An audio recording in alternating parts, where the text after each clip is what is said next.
अज्ञानतिमिरान्धस्य ज्ञानञ्जनशलाकया चक्षुरुन्मीलितं येन तस्मै श्रीगुरुवे नमः। तस्मै श्रीगुरुवे नमः। तस्मै श्रीगुरुवे नमः। बोलिए उमापति महादेव जी की जय। माम्बिका भवानी की जय। सद्गुरु भगवानी की जय। सांचे दरबार की जय। जय श्री राम। जय श्री राम। प्रिय भगवत प्रेमियों, हम सब बहुत ही भाग्यशाली हैं कि गुरुदेव के अनुकंपा से, उनकी दया से, उनकी प्रेरणा से हम फिर से उपस्थित हुए हैं उन्हीं सत्संग विचारों को सुनने हेतु, श्रवण हेतु। जिन सत्संगों को सुन के व्यक्ति मुक्ति को प्राप्त करता है, मोक्ष को भी प्राप्त कर लेता है। इसीलिए महापुरुषों ने कहा कि एक घड़ी आधी घड़ी, आधी से पुनियाद, कबीरा संगत साध से कोट कटे अपराध। अर्थात जब हम संगति में जाते हैं, भगवान की संगति में, संतों की संगति में, साधु की संगति में, तो कहते हैं कि एक घड़ी घड़ी आधी से पुनियाद, कबीरा संगत साध से कोट कटे अपराध। कि जब हम साधु के संगत में जाते हैं तो करोड़ों जन्मों के जो पाप है, विकार है, वो नष्ट हो जाता है सज्जनों। क्योंकि ऐसा अगर नहीं होता तो लोग सत्संग नहीं सुनते, कथा नहीं सुनते। इसीलिए अगर इस कलयुग में बुरे कर्मों से बचना है अपने, तो सत्संग सुनना होगा, सत्संग जाना होगा, सत्संग करवाना होगा, कथा करवानी होगी, कथा सुनना होगा। और सज्जनों, इसीलिए समय समय पर जब भी महापुरुष आए तो उन्हें गुरु की आवश्यकता पड़ी। कहते हैं कि भगवान राम भी, कृष्ण भी, दत्तात्रेय जी, भगवान बुद्ध, सभी गुरु के तलाश किए और सभी गुरु की खोज की और गुरु से पूर्ण ज्ञान को प्राप्त करके वो समाज में उसी धर्म की स्थापना किए। तो सज्जनों, हम सब भी, समस्त मनुष्य, समस्त मानव जाति, आज आवश्यकता है कि हम लोग कथा सुने, सत्संग सुने, जिसके माध्यम से हम अपनी मुक्ति को प्राप्त कर सकते हैं, मोक्ष को भी प्राप्त कर सकते हैं। और सज्जनों, शिष्य और गुरु जो संबंध होता है, जरूरी नहीं है कि गुरु हमेशा आपसे अच्छे से ही बात करता है या अच्छे से ही सब कुछ करेगा। गुरु के कठोरता में भी कई बार शिष्य का भला ही होता है। हमारे इतिहास में, पुराण में ऐसे अनेक उदाहरण हैं, जिसमें से एक उदाहरण आज मैं सत्संग के माध्यम से आप सभी के समक्ष रखना चाहती हूँ, जिससे हम सब अपने जीवन में लागू करेंगे कि गुरु की कठोरता क्या होती है। गुरु शिष्य के प्रति क्यों कठोर होता है? क्योंकि जब जब भी शिष्य को कुछ बनाना होता है तो गुरु कठोर हो जाते हैं। बाहर से बहुत कठोर होते हैं लेकिन अंदर मोम जैसे होते हैं। और सज्जनों, एक बार भगवान श्री कृष्ण जी के गुरु जो हैं दुर्वासा ऋषि, उनके महल में उनका आगमन हुआ। क्योंकि गुरु भूत भविष्य वर्तमान तीनों का ख्याल रखता है, तीनों का ध्यान रखता है। सज्जनों, जो दुर्वासा ऋषि हैं, भगवान शिव के अंश अवतार हैं, त्रिकालदर्शी हैं, ब्रह्म ऋषि हैं और नारायण के गुरु हैं। तो उन्होंने अपने ध्यान में देखा कि एक ऐसा समय आने वाला है जो बड़ा ही भयानक समय होगा और जिसमें मेरा शिष्य जो कृष्ण हैं वो सारथी बनेंगे और जितने भी दिव्यास्त्र हैं, अस्त्र शस्त्र है, उस पर उनको बौछार किया जाएगा। तो जैसे उन्होंने ये दृश्य देखा तो वो रह नहीं पाए और भगवान श्री कृष्ण के द्वारकापुरी में उनका आगमन हुआ। और जैसे ही वो आए तो बड़ी ही गुस्से में थे, बहुत ही उनकी आंखें लाल लाल थी, चेहरे के रंग एकदम अलग था, शरीर का भी हाव भाव एकदम अलग था। जो देखता था वो रास्ता छोड़ देता था, हट जाता था कि इनका प्रकोप, इतना गुस्सा और क्या होने वाला है। ऐसा लग रहा था कि प्रलय आ जाएगा। और उसी क्रोध अवस्था में महल के अंदर वो प्रवेश करते हैं। और जैसे ही महल में गए तो दास दासियां हैं, सेवक हैं, सबने देखा और भागते हुए भगवान श्री कृष्ण तक पहुंचे और कहे कि हे प्रभु, आज आपके गुरुदेव आए हैं, दुर्वासा ऋषि, और बहुत ही क्रोध हैं, बहुत ही गुस्से में हैं, और ऐसा लग रहा है कि आसमान ही गिर जाएगा, ज्वालामुखी फट जाएगी, इतना क्रोध है उनके चेहरे पे।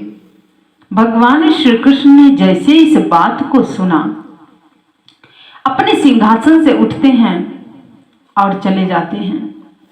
गए गुरु के चरणों में नतमस्तक हो गए, दंडवत लेट गए और प्रणाम किए, लेकिन गुरुदेव तो कुछ बोले भी नहीं और कहे कि गुरुदेव ये आपके लिए आसन है, आप इस पर विराजमान हो जाइए। दुर्वासा ऋषि विराजमान हुए, भगवान श्री कृष्ण उनका चरण धोए, आतिथ्य स्वीकार किए, जलपान कराए, लेकिन जो दुर्वासा ऋषि हैं आज उन्होंने जलपान नहीं किया और कहते हैं कि कृष्ण, मैं तुम्हें आज्ञा देने के लिए आया हूं। और इधर भगवान श्री कृष्ण दोनों हाथ जोड़ के खड़े हो गए और कहे कि गुरुदेव आप आज्ञा दे दीजिए, मैं तो आपका दास हूं, तुच्छ हूं मैं आपके समक्ष, आप मेरे गुरु हैं, आपकी जो भी आज्ञा होगी मेरा उसी में कल्याण होगा। और दुर्वासा ऋषि के आंखों में ऐसे लग रहा था कि आंखें नीचे आ जाएंगे, इतना क्रोध में थे, इनकी आंखें इतनी लाल लाल थी। और उन्होंने कृष्ण जी को देखते हुए उन्होंने कहा कि तो फिर ठीक है, जाओ, मैं तुम्हें आदेश देता हूं कि जाके तुम खीर की व्यवस्था करवाओ और खीर बनवाओ, और वो भी अधिक मात्रा में खीर बनवाना है। भगवान श्री कृष्ण गए, अपने उपस्थिति में बड़े से पतीला में खीर बनवाई, और जब खीर बन गया तो भगवान श्री कृष्ण ने कहा आके, गुरुदेव खीर बन गई है, लाऊं? दुर्वासा ऋषि कहते हैं कि हाँ लाना है, लेकिन पूरा पतीला लेके मेरे पास आओ। और इधर भगवान श्री कृष्ण को कुछ समझ नहीं आया, उन्होंने क्या किया, पूरा पतीला उठवाया और गुरुदेव के समक्ष लाके रख दिया। और गुरुदेव ने उसमें से थोड़ा सा हाथ डाला और निकाल के खा लिया, और फिर से वो खीर उसी में डाल दिया जो हाथ में जो बचा था। वो खीर अभी जल रही थी एक तरीके से, क्योंकि अभी बना था और तुरंत वहां पर लाया गया था। और सज्जनों, दुर्वासा ऋषि जो भगवान श्री कृष्ण के गुरु हैं, उन्होंने कहा कि कृष्ण, ये मेरी झूठी खीर है इस पतीले में, क्योंकि इसी में से मैंने निकाल के खाया और इसी में डाल दिया है, और इस खीर को तुम पूरे शरीर में लेप करो, एक भी अंग तुम्हारा बचना नहीं चाहिए। भगवान श्री कृष्ण ने अब गुरु की आज्ञा, रुक्मिणी हैं, सत्यभामा, जामवंती, उनके 10 पटरानियां हैं, सब लाइन से खड़ी हैं, सब देख रही हैं कि ये है क्या, ये दृश्य क्या है। और वो जलती जलती खीर, भगवान श्री कृष्ण गुरु की आज्ञा है, उस पतीले में हाथ डाले और खीर को निकाले और मुंह से, सिर से आरंभ करते हैं, पूरे शरीर पर उन्होंने उस खीर को लेप लगा दिया। वो जलती जलती खीर और मुंह से लगाई, सिर पे, हाथ पे, पैर पे, पेट पे, पीठ पे, हर जगह पर उन्होंने उस खीर का लेप किया। और जहां जहां वो खीर से लेप किया गया, वहां वहां पर फफूंदी आ गई। और जैसे रानियों ने देखा तो उन्होंने कहा कि ये क्या है, अरे द्वारिकाधीश को मुंह से लगाए हर जगह पर फफूंदी आ गई, ये कैसी गुरु की आज्ञा है, क्या है ये, कैसा गुरु, ऐसा कोई गुरु होता है जो इतना कठोर और इतना कठोर नियम देता है, इतना कठोर आज्ञा देता है। और शिष्य भी कैसा है कि जो इनकी हर एक बात को सुन के और धारण कर रहे हैं। अब सबके मन में धुआं उठने लग गया, प्रश्न पर प्रश्न खड़ा हुआ सज्जनों। और इधर भगवान श्री कृष्ण के मन में कोई प्रश्न नहीं है, एकदम शांत भाव से गुरु के समक्ष हाथ जोड़ के नेत्र बंद कर गया और खड़े हैं और कह रहे हैं कि गुरुदेव कोई और आज्ञा शेष। तो गुरु ने कहा कि हाँ आज्ञा है अभी। अब तुम और रुक्मिणी दोनों इस रथ में जोत जाओ, घोड़े के जगह आज तुम दोनों जोते जाओगे। और मेरा आश्रम नदी के पार उस पार है, और तुम दोनों मिलके मेरे आश्रम तक मुझे पहुंचा दो।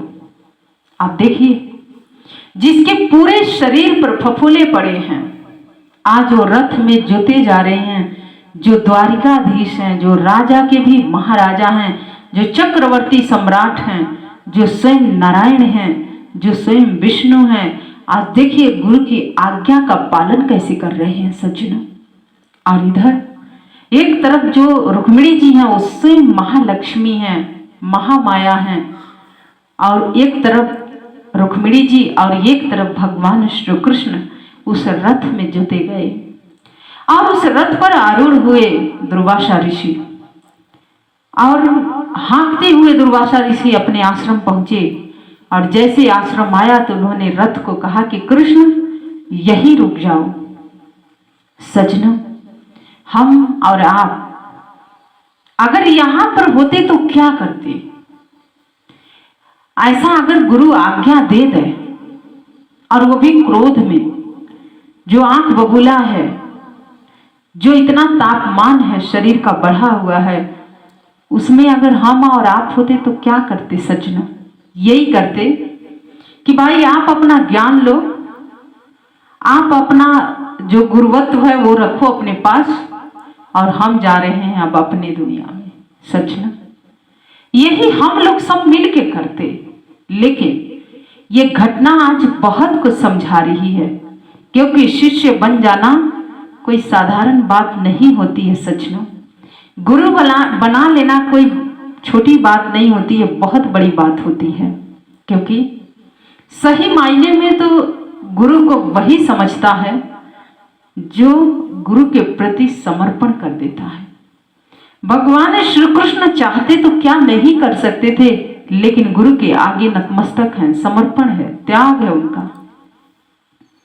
जहां पर एक फूल तक नहीं उठाती हैं रुक्मिणी जी, आज रथ में जोती गई हैं।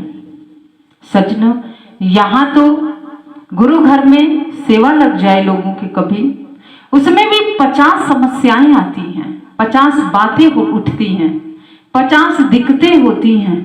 आप देखिए जिनके शरीर पर इतने फफूले हैं, और आज वो घोड़े के जगह रथ में जोते गए हैं, और स्वयं नारायण हैं, सेवा कर रहे हैं गुरु की। तो इसीलिए कहा जाता है कि जो गुरु की सेवा कर लेता है उसे किसी की सेवा करने की आवश्यकता नहीं पड़ती है सज्जनों। और भगवान श्री कृष्ण जानते थे, और दुर्वासा ऋषि उस रथ से उतरे और कहे कि तुम सच में छलिया हो। एकदम उनका क्रोध शांत था, चेहरा एकदम सौम्य हो गया था, और मुस्कुराते हुए दुर्वासा ऋषि कहते हैं कि हे कृष्ण, तुम सच में छलिया हो, क्योंकि मैंने तुम्हें आदेश दिया था, आज्ञा दी थी कि पूरे शरीर में कोई अंग नहीं बचना चाहिए था, खीर लगा लो, लेप करो, लेकिन तुमने फिर भी जगह छोड़ ही दिया। भगवान श्री कृष्ण दोनों हाथ जोड़ के खड़े हो गए और कहने लगे कि हे गुरुदेव, मैं भी तो इस पंचभूत शरीर को लेके इस संसार में आया हूं। देवकी जी के माध्यम से मैं इस संसार में मेरा आगमन हुआ है। मनुष्य तन में मैं आया हूं, इसकी एक सीमा है, और प्रकृति के नियम के उल्लंघना तो मैं भी नहीं कर सकता हूं, क्योंकि जो भी इस मृत्यु लोक में आया उसे एक दिन जाना होता है।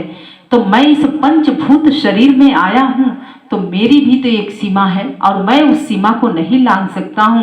इसीलिए मैंने जो खीर आपने कही थी लगाने के लिए, मैंने अपने पैर के तलवे में खीर नहीं लगाया। मैं आपके संकेत को समझ रहा हूं, मैं जानता हूं कि आप मेरा भला करना चाहते हैं, आप मेरा कल्याण करना चाहते हैं, क्योंकि गुरु के कठोरता में भी शिष्य के लिए कल्याण छुपा होता है। और सच में दुर्वासा ऋषि ने कहा कि जब इतना तुम्हें पता है तो और भी तो पता चल ही गया होगा। तो भगवान श्री कृष्ण कहते हैं कि हे गुरुदेव, आप बताएंगे तो और ही अच्छा होगा।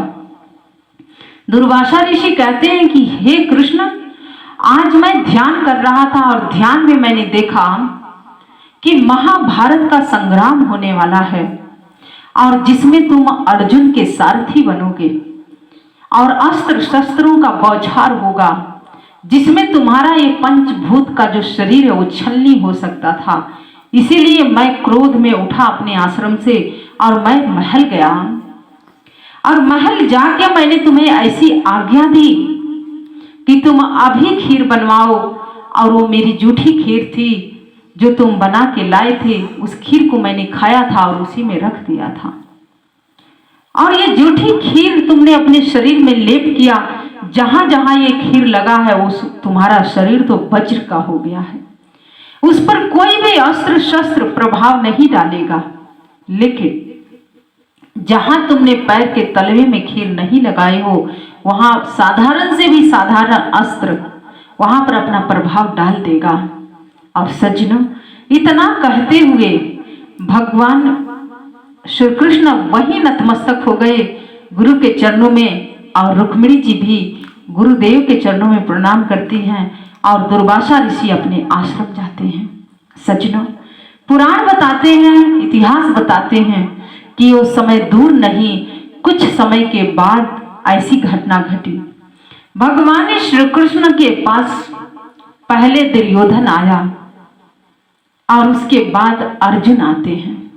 सज्जनों, जो दुर्योधन था वो भगवान श्री कृष्ण के समक्ष, उनके भगवान श्री कृष्ण अपने कक्ष में थे, सो रहे थे, उनके सिरहाने आके खड़ा हुआ।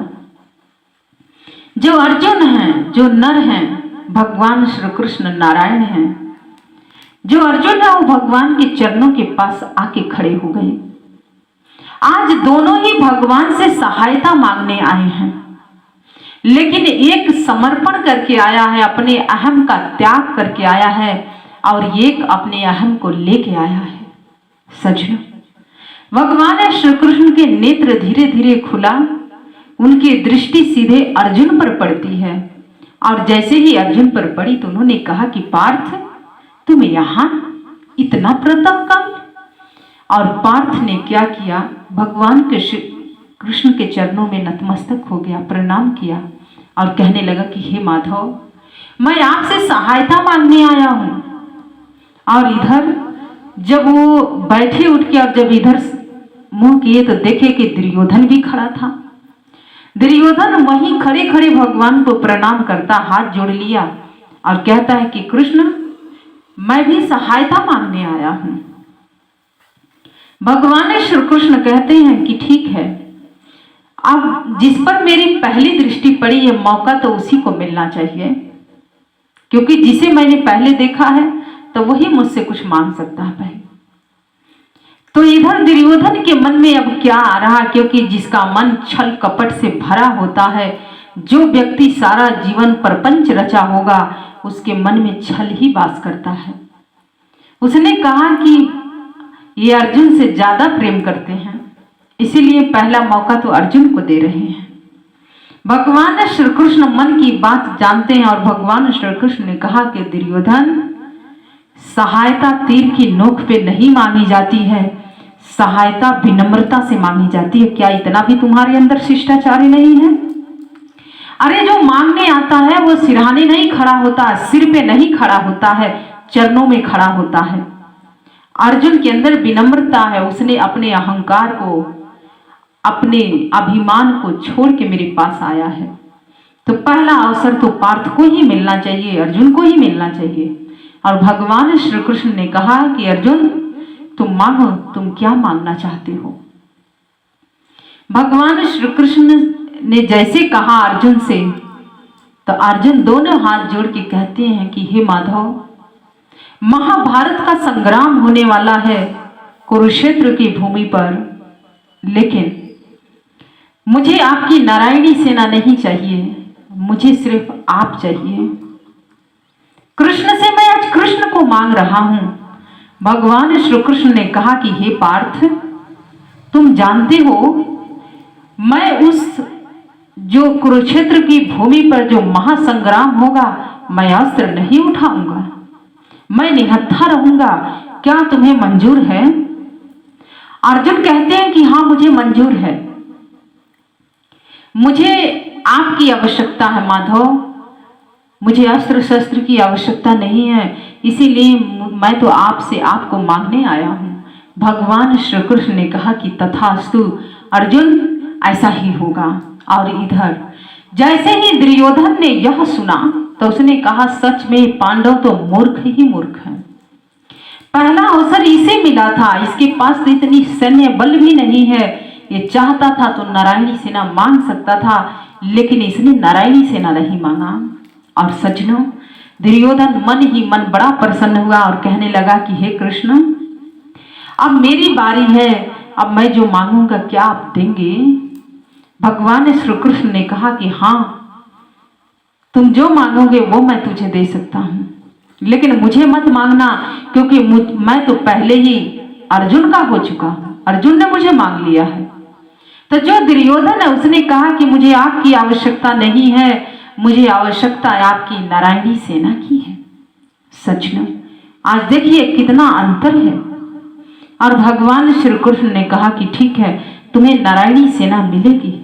तो सज्जनों, गुरु की कठोरता, गुरु की प्रसन्नता में क्या छुपा है, एक शिष्य जानता है। और जिसने बाहर देखा गुरु को, वो हमेशा भटक गया, भरम में जिया। और सज्जनों, इतिहास गवाही है कि पांडवों की जीत हुई और अधर्म का अंत हुआ। सज्जनों, भगवान श्री कृष्ण निहत्थे थे, जब जन्म लिए तो ताले टूट गए, बेड़ियां टूट गई। तो क्या वो जिसके पक्ष में खड़े होंगे, वो निहत्थे सब पर भारी हैं, क्योंकि वो स्वयं नारायण हैं, गुरु हैं, जगत गुरु हैं, वो योगेश्वर हैं। भगवान श्री कृष्ण योग में स्थित होते हैं और इसीलिए उनको जगत गुरु कहा गया है। और जिसके समक्ष जिसकी सहायता अगर गुरु करे तो फिर किसी और की सहायता की तो आवश्यकता ही नहीं है। तो सज्जनों, इसीलिए गुरु और शिष्य की ये जो परंपरा है सदियों से चली आ रही है, लेकिन गुरु की कठोरता में भी शिष्य का भला है और गुरु की प्रसन्नता में भी शिष्य का ही भला है। तो इसीलिए सज्जनों, गुरु प्रसन्न है या नाराज है मायने ये नहीं रखता है, मायने ये रखता है कि हम गुरु के प्रति कितना समर्पण किए हैं, हम गुरु को कितना समझ पाए हैं, हम गुरु को कितना जान पाए हैं। सज्जनों, मायने ये रखता है। इसीलिए परम पूजनीय गुरु सर्वश्री आशुतोष महाराज जी हैं, जिनके शिष्य और शिष्याएं हम लोग भी हैं। सज्जनों, जिनके मार्गदर्शन में हम लोग इतना साल व्यतीत किए, जिस गुरु के उठना बैठना चलना हर चीज गुरु से हम लोगों ने सीखा, गुरु का मार्गदर्शन मिला। और सज्जनों, हम लोगों ने तो रोना भी गुरु से सीखा, बोलना भी गुरु से सीखा है, हंसना भी गुरु से सीखा, चलना भी गुरु से सीखा, वस्त्र कैसे पहनते हैं ये भी गुरु ने सिखा दिया। सज्जनों, गुरु माँ होता है, गुरु पिता होता है, गुरु बंधु है, गुरु सखा है। इसीलिए भक्तों ने कहा कि तमेव माता च पिता तमेव तमेव बंधु च सखा तमेव, कि हे प्रभु, हे गुरुदेव, आपसे ही मेरा सारा संबंध जुड़ा हुआ है। और सज्जनों, ये सत्य बात है। महाराज श्री से हम लोगों ने बहुत कुछ सीखा। जब भी कक्ष में जाने का मौका मिला, हमने कभी कोई सांसारिक बातें नहीं की महाराज जी से। किसने क्या कहा वो हमने नहीं कहा, क्योंकि ये बहुत छोटी बात होती है। सज्जनों, हमने हमेशा एक लिस्ट बना के रखती थी। जब महाराज जी पंजाब जाते थे और हम लोग दिल्ली में रहते थे, तो मैं जब अध्ययन करती थी तो मैं एक लिस्ट बनाती थी कि मुझे कौन कौन सा प्रश्न गुरु महाराज जी से पूछना है, और मैं लिख के रखती थी। जैसे जैसे मुझे मौका मिलता था मैं वो सारे प्रश्न महाराज जी से करती थी। और सज्जनों, महाराज जी उन प्रश्नों का उत्तर देते थे और अंत में महाराज जी कहते थे कि देखो, सब आते हैं तो मुझसे सिर्फ इसकी और उसकी बात करते हैं, मेरे साथ उसने ये किया, मेरे साथ उसने वो किया। लेकिन तुम आके मुझसे प्रश्न करती हो। मैंने कहा महाराज जी, ये भी आपकी ही प्रेरणा होगी, क्योंकि मैं तो एक प्रश्न बन के ही जन्म ली थी।